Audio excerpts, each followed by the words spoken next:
Every day, dozens of Ukrainians are seriously injured, and many military and civilians lose their limbs due to Russia's full-scale war against Ukraine. To live a full life, they will need prostheses. In Ukraine, prosthetics are free of charge. But this process has its challenges and problems. Victims of hostilities are not always informed or do not believe in the capabilities of Ukrainian medicine, so they often look for prosthetics abroad. Of course, to get a high-quality prosthesis in Ukraine, you need to go through certain bureaucratic procedures. Experts also talk about problems with the workload of domestic doctors and the lack of rehabilitation centers. In addition, the negative experience of previous years tells the wounded that they may not receive a quality prosthesis in Ukraine. However, the authorities and doctors assure us that modern prostheses are fitted in Ukraine and are done free of charge and with high quality. How to get a prosthesis at public expense, and is it worth going abroad? We explain the main nuances and tell the stories of our heroes. Number of victims. The number of victims in need of prosthetics runs into the hundreds, and although the authorities do not give official figures, the number of victims is growing every day. In June, Health Minister Viktor Lyashko said that more than 500 Ukrainians need prosthetics and rehabilitation due to limb loss. According to rough estimates by the Prosthetic Support Project in Ukraine, a nonprofit training initiative, the number of amputations has tripled on average compared to previous years. The Fund for Social Protection of Persons with Disabilities, which is responsible for prosthetics from the state, told BBC News Ukraine that 212 servicemen applied for prosthetics between February of the 24th and September 11th. 84 of them have already been fitted with prosthetic limbs and undergone rehabilitation. Another 128 soldiers are waiting for their prostheses to be manufactured. Charitable foundations and organizations that help affected Ukrainians also report a large number of people who have turned to them for help with prosthetics. According to their information, it is from 150 to 1,500 people. I want to go back to the front. Vlad and Maxim are both soldiers. They went to defend the country immediately after Russia's full-scale invasion, were wounded, and both lost one leg. Russia has aviation and art. That's why there are so many of our guys with severed limbs, explains Vlad, who fought in the Izium sector. Instead of his right leg, he now has a modern prosthesis. At first, it was hard to stand on it. 4 months without movement took their toll. But after a week and a half of work by the prosthetist and sessions with a rehabilitation therapist, the man was able to walk without crutches. Now, when I walk with the prosthesis, I can feel my foot. I feel as if it were my leg. I can even step on the gas in the car. Vlad is happy. Maxim also had to get used to the prosthesis for some time. He says walking is comfortable, though still unusual. After prosthetics and rehabilitation, the soldier returned to service in the armed forces. Vlad also plans to return to the front. I will ask to go back because this war needs to end. We were there. We know everything, the soldier says. Vlad is very glad that he was lucky enough to receive prosthetics abroad. He recalls his fellow soldiers who received prostheses in Ukraine in previous years. They complained of discomfort and lack of functionality. Prosthetics abroad. Vlad and Maxim were the first of 5 Ukrainian soldiers to receive prosthetics in the United States. All expenses were covered by the Prosthetics for Ukrainians project. Along with them, 2 children and a civilian man from Bucha received prostheses. Anyone can apply for prosthetics. To do this, you need to have a healed stump, part of the limb remaining after amputation, and a ready-made passport. We also have a division into upper and lower limbs so that we don't get easy cases. We provide prosthetics to children without waiting in line. And among the military, there is an additional division. If it is a specialist who wants to return to the front, we will take them first, says the project's co-founder Yuri Aroshidze. Ukrainian-born prosthetist Yakiv Hradinar is surprised by the progress and speed with which Ukrainians are learning to use prosthetics. Despite the fact that patients are taught to cope with the prosthesis on their own, they will need the support of specialists in Ukraine. Therefore, the project founders are thinking about opening their center here. According to our unofficial and approximate statistics, there are 1,500 people in Ukraine who need prosthetics. This is a collection of information from the National Guard, hospitals, etc., says Prosthetics for Ukrainians. Challenges for the system. Prosthetics and rehabilitation in Ukraine have developed significantly over the past 8 years, says Olena Tolkacheva, head of Azov's patronage service. There is no problem in Ukraine now that you have to go abroad to get a high-quality prosthesis. Doctors already have practice and contracts with different manufacturers to fit prostheses that are no different in quality from American or European ones, says Tolkacheva. The challenge for medicine today is the large number of wounded who appeared after February of the 24th. Because of this, she said, there is a catastrophic shortage of rehabilitation centers and professional rehabilitation specialists in Ukraine. All this slows down the system.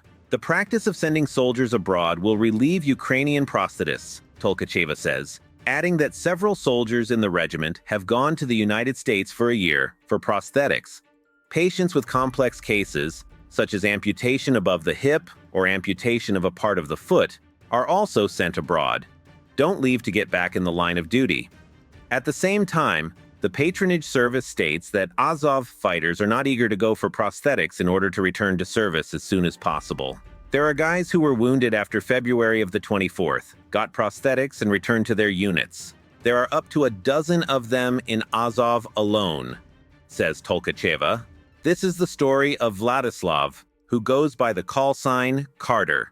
At the age of 17, he volunteered for the Donbas Battalion and later joined the Azov Regiment. In early March, he was injured by an air bomb. The last thing I remember is an explosion 2 meters away from me. In March, Carter was evacuated from the besieged Mariupol. He was transported for 15 hours to Zaporizhia, underwent surgery in Dnipro and had a prosthetic limb in Lviv. Carter has already learned to walk on a prosthesis, and, like most wounded soldiers, he wants to return to service. Get prosthetics in Ukraine.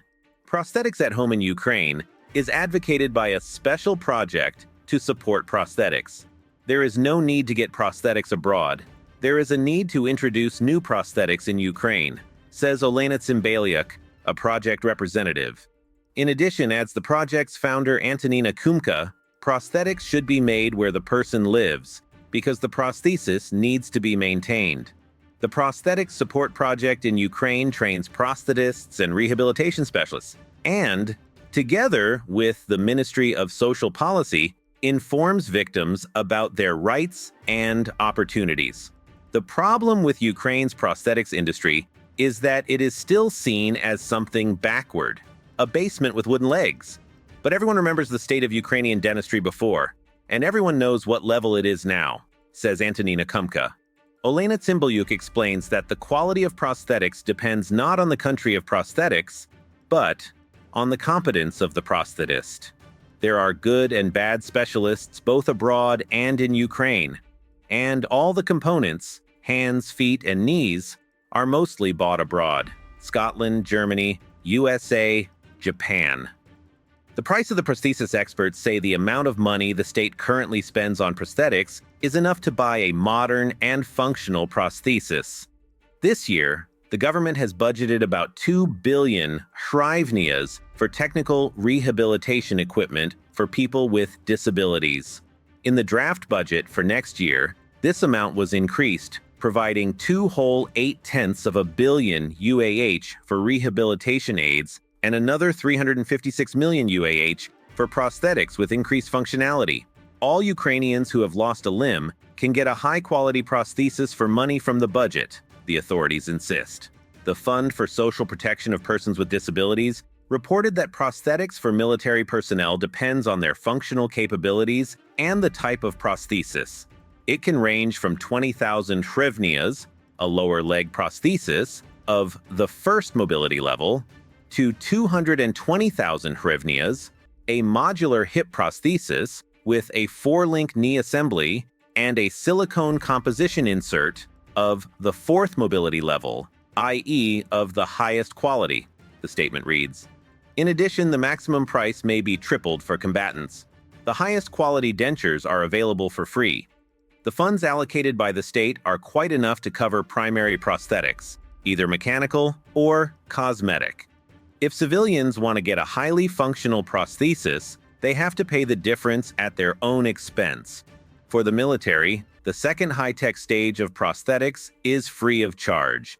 These are myoelectric prosthetic arms, myoelectric knees, and functional feet. Such prostheses are driven by electrodes that read the current produced by the stump muscles during contraction. The cost of one functional foot starts at $3,000, and the price of a myoelectric hand starts at $5,000 to $7,000. A person can get the highest quality prostheses available in the world for free in Ukraine. There is no need to go abroad, says the Prosthetics Support Project. If prosthetics for the military in Ukraine are free and modern, why are there cases of fundraising for prosthetics? The Prosthetics Support Project sees several options for such actions. People are not aware of their rights and opportunities, or they want to do good to someone else because they think there are better opportunities abroad, says Olena Tsimbaliuk. Sometimes you really have to raise money for a state-of-the-art, expensive prosthesis. This is what Olena Tolkacheva from Azov's patronage service has experienced. When we need to pay extra, we have money that we raise and report on it, she says. What to do if you have lost a limb? Preparations for prosthetics begin almost immediately after leaving the operating room. The stump is prepared and rehabilitation is carried out. For prosthetics at public expense, you need to collect a package of documents. These include a decision of the Military Medical Commission and a document explaining the origin of the injury. This can be an extract from the commander's order, a certificate of the circumstances of the injury, or a copy of another document with information about participation in activities to protect Ukraine. The victim chooses a prosthetic company. There are about 50 of them in Ukraine. Together with the prosthetist, he or she determines the equipment of the product. A memo developed by the Prosthetic Support Project in Ukraine states that a prosthesis should be comfortable and that success in mastering it lies in daily exercises. Indestructible and Superhumans Ukraine has also announced the creation of large rehabilitation centers that will deal with prosthetics, among other things. Both centers are located in the Lviv region. The Superhumans initiative plans to set up a rehabilitation clinic for war victims with 100 beds and to organize the production of prostheses. They promise that all services will be free of charge. The region also launched a project to build a national rehabilitation center called Unbreakable. The center's first patient was 33-year-old paratrooper Mikhailo Yurchuk. In March of 2022, he lost his arm and leg in a battle near Izium. The center has also installed the world's lightest prosthesis by Unlimited Tomorrow. It is a bionic arm printed on 3D printers, and it is for 32-year-old Yuri from Lviv. The first to receive this prosthesis was 9-year-old Sasha Filipchuk from Gostomel. She and her mother are currently undergoing rehabilitation in the United States. Both projects want to raise the level of prosthetics in Ukraine to the point where Ukrainians don't have to go abroad to get a prosthesis. Ukrainian robo-hand. In addition to the technologies that Ukrainian prosthetists are learning to work with, Ukrainians themselves are developing high-tech equipment. For example, the Ukrainian startup Esper Bionics has developed a bionic arm with electrical sensors that allow muscle signals to move the prosthesis so effectively. For us, Ukraine is not about business or market expansion. It's about providing our people with a good product and supporting them while they use our device, says Anna Belyantseva, the company's chief operating officer. Esper Bionics plans to manufacture and install upper limb prostheses together with clinics, as well as train Ukrainian specialists. The company notes a great deal of interest and a large number of initiatives in the prosthetics industry in Ukraine today. I think all of this will help upgrade prosthetic technology in Ukraine. These should be long-term projects with the support of the state and society, says Anna Belyantseva. According to the Esper Bionics representative, Ukraine has a number of problems in the field of prosthetics. In particular, there's a lack of modern, fast technologies for the manufacture of a stump receiver. There's also a lack of qualified rehabilitation doctors with such a large number of victims.